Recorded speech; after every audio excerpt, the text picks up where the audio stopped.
Olá, povo de Deus, sábado 9 de julho de 2022, da 14ª semana do Tempo Comum, Santa Paulina do Coração Agonizante de Jesus.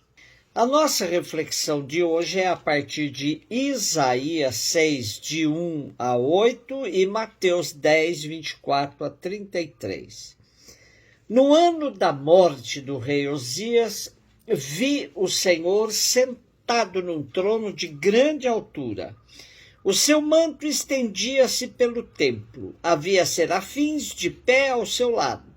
Cada um tinha 6 asas. 2 cobriam-lhes o rosto, 2 os pés, e com 2 eles podiam voar. Eles exclamavam uns para os outros: Santo, Santo, Santo é o Senhor dos exércitos. Toda a terra está repleta de sua glória. Ao clamor dessas vozes começaram a tremer as portas em seus gonzos e o templo encheu-se de fumaça.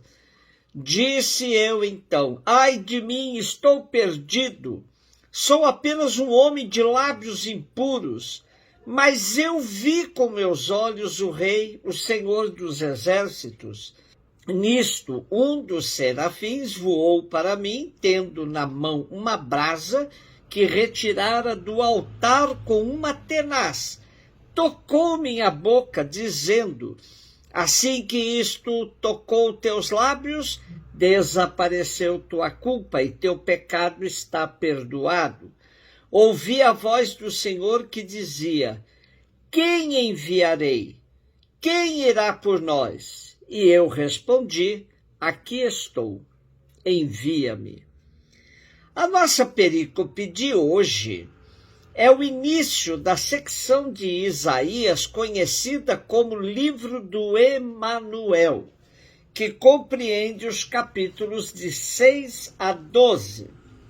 Emanuel, Deus está conosco, era a proposta de Isaías ao rei Acás, frente às alianças muito suspeitas que ele pretendia fazer com potências estrangeiras. Se Judá se mantiver fiel à aliança feita com Javé, Deus mesmo cuidará do seu povo e não será preciso se submeter às nações mais fortes vizinhas. O contexto de Isaías se liga à morte do rei Osias, quando se dá o término do período de prosperidade e de autonomia para Israel. O profeta aproveita a ocasião para proclamar a santidade e a grandeza de um Deus que transcende em muito a grandeza humana e que é, por excelência, o Santo de Israel. Isaías sente-se chamado por esse Deus a ser profeta. Tudo acontece num dia de festa no templo de Jerusalém.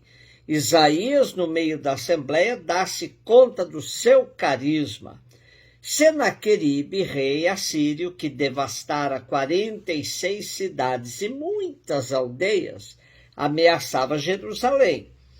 Os interesseiros dirigentes do povo procuravam ganhar os favores de Javé à custa de uma religião vazia e de uma liturgia aparatosa, enquanto continuavam a oprimir as camadas sociais mais carenciadas, sobretudo órfãos e viúvas.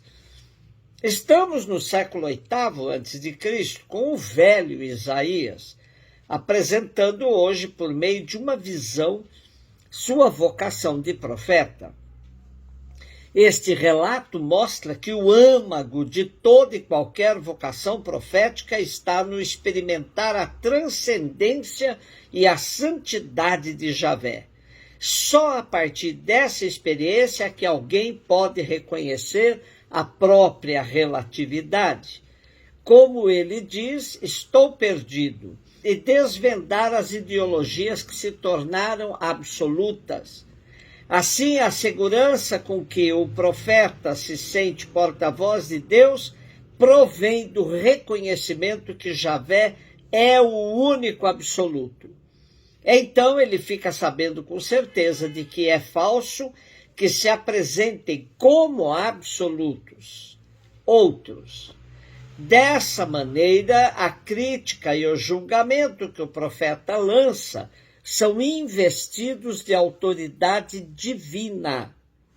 O profeta faz uma descrição antropomórfica de Deus sentado num trono rodeado de serafins, criaturas com semelhança humana, mas dotados de 6 asas, muito ao estilo de representações do Oriente Médio.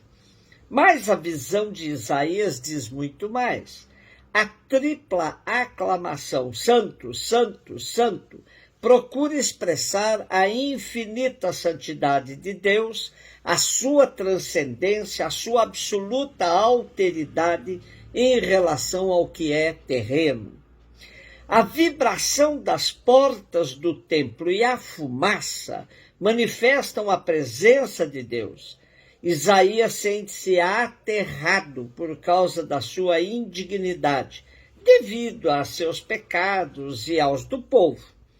A sua reação lembra-nos Êxodo 33, 20, que diz: pode um homem ver a Deus e não morrer? Mas Deus não quer a morte do homem. Por isso intervém com um gesto simbólico de purificação.